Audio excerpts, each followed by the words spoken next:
how to spot incompetent restoration work. Sometimes people will send me pictures of their engine bay for their Mercedes. And this is specifically for older cars. Like, we're not getting into the 90s. We're talking about like starting in the 80s. If you have a 107 or a 123 and then going back into the 50s or 60s. And the items we're going to look at today are 3 metrics that I use that will tell me if the shop that was working on the car knew what they were doing. This will help you if you've just spent a lot of money on your car. If you're buying a classic Mercedes and you want to know, if you're paying up for a car that's been restored, if the restoration was done right.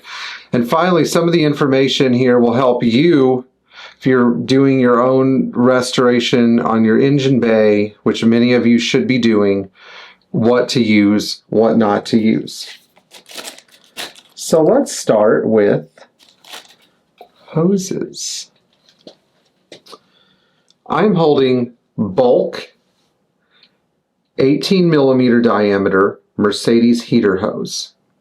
And this is going to be very relevant if you have a 72 or earlier model W113, also W108, maybe a 190 SL or a Ponton car, a W111, because this hose and its smaller sibling, the 12 millimeter ID cooling hose, are all over the car. Mercedes would sell you bulk hose.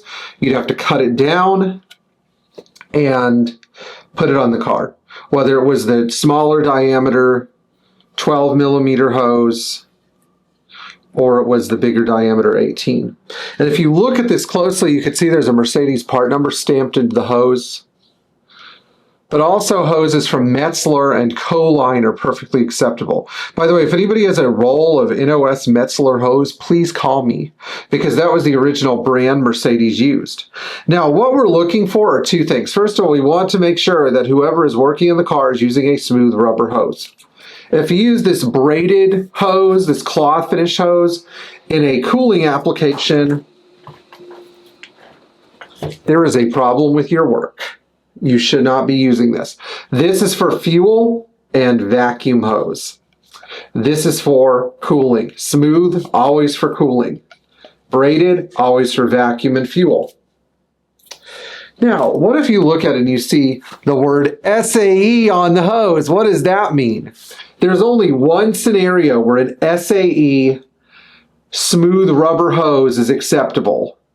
And that's if you're working on the power steering system on an early 107 or any pre-1972 car, because these cars used American power steering dimensions for their pump and for their hoses. The box is all German and metric, but the hoses were set up for, I think it was 3/4.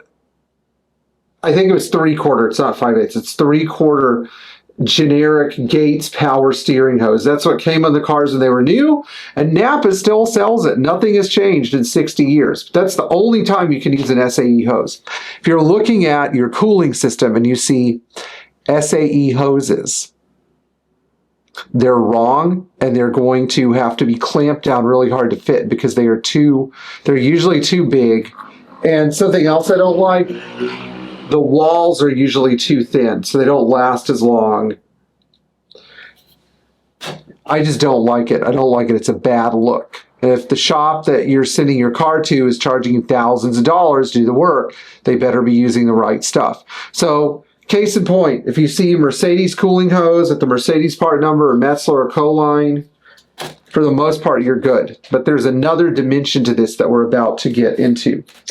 Those are hose clamps. Now, by and large on Mercedes, only 4 different types of hose clamps were used. There's a little bit of information that you should have, though. This clamp is bad. Notice it has a very wide section here. It's made by Ideal. Ideal is not a German company. It has this weird 5/8 head screw, and it's designed to absolutely smash into and fillet whatever hose it screws down on. Why? Because this is not a precision fit part. And if you're trying to install it on a precision-made car like a classic Mercedes, no, the two don't look good together. These don't look good. I have seen shops that are so incompetent, they found these in the car because some schmuck 30 years ago put them on when they were doing some cooling system work, and they wanted to charge the customer for some hose clamps so they could make a little extra money. And that some schmuck later down the road found these in the car and then plated them gold, yellow zinc, and then put them back on the car. That's what I'm seeing. But we're going to look at the correct hose clamps now so that you guys are familiar. So we'll go start with the most common ones. So this is not exactly right, but it's the modern worm clamp. You can get these easily from Auto House Arizona or Belmetric. They're usually made by Norma. They have the size range in millimeters stamped on them. They can also be made by Jimmy. Jimmy is spelled G-E-M-I. These style of clamps, this worm clamp with a screw in it, 6 or 7 millimeter head screw, was used starting in 1980 on all Mercedes models. So if you have a 1980, maybe not a W100 for the handful of W100 600s that were made after 1980, but if you have a 1980 model year Mercedes starting like August of 79, this is what they used. Only this on all the clamps. Granted, the original ones were a little bit better looking, so don't throw them away. They usually don't go bad. I've made some big mistakes before, like replacing all the hose clamps when I really shouldn't have. Now, on the fuel lines, people will try to use a smaller version of these on the fuel lines. And sometimes they'll even use a smaller version of these on fuel lines. You're not supposed to do that on fuel lines. Fuel lines require smooth clamps so they don't leak. And what originally came on your car for most of the fuel lines, like if you have a 123 turbo diesel, was a clamp like this Jimmy clamp, G-E-M-I. Now, it may not have had the little ears, but this is going to be the general shape of the clamp. Also, on all the cooling hoses, upper and lower radiator hoses, whatever hose you had in the car, 8 of 79 or earlier, this was the clamp used on everything. And they're very hard to find. Why? Because people threw them away. Just people don't appreciate quality. They look at this like, oh, look, it has a fine metric screw in it. How nice.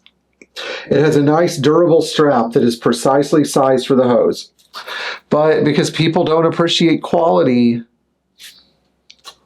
I don't know what their problem is. So when we can't get these, we use these. These are made by Norma. This is called a Norma high pressure clamp. And it also has a precision metric thread. It is also sized in millimeters. But what we like to do is buy new Phillips head screws and replace the flat head screws with them. We don't always do this, but if we're really trying to get to the highest level, this is about the best we can do. And if you have a 1970, 79 or earlier Mercedes, that's basically your option. If you want a modern clamp that gets as close as possible to the original Jimmy clamp, you can buy that Norma clamp. How much do they cost, Pierre? Oh, they're about $7 from Belmetric.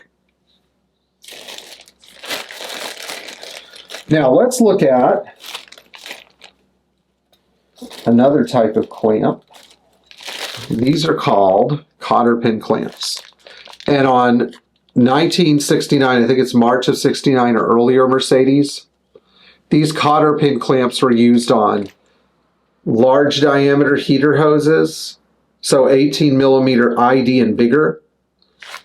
And they were used on if you have an air intake tube that needs a clamp, if you have, I don't know, if you have a Ponton car, this would have been the upper radiator hose clamp, a 190 SL, a 300 SL, probably not. There's a different clamp we'll look at, but this is the stuff that they used on lower line cars in the 50s, and then the heater hoses all the way up to March of 69 when they started using these guys. So think of these as 69 to 79, and these as early 69 going backwards. Now people ask me, what did those fit in? Well, what they fit in, I'm trying to see if I brought it, but I guess I didn't bring it. They fit into hose clamp banding, which is just, it's just this. It's strap, bendable strap.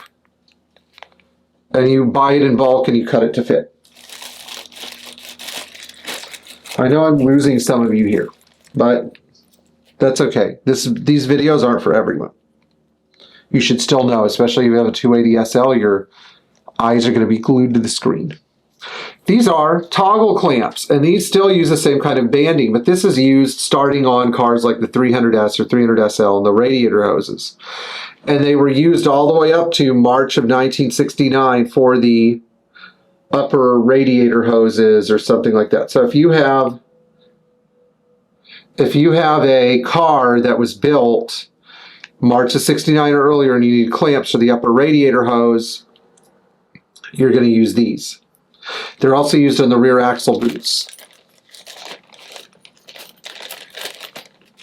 Next, I want to talk about battery cables. This is another great way to know. This is a factory cable, head is soldered on, nice metric screw, has the, this is a minus, a negative cable, has this little stamp in it that says AK.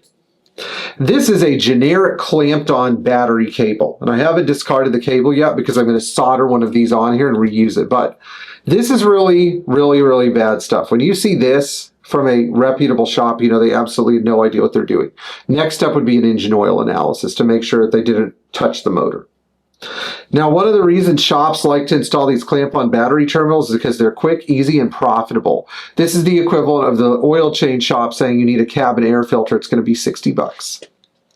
There's no reason to do this because these really don't deteriorate. It's very rare for them to deteriorate. So, now that all of you have seen this information, please don't let these mistakes be made on your car. We'll see you in the next video. Thank you so much for watching.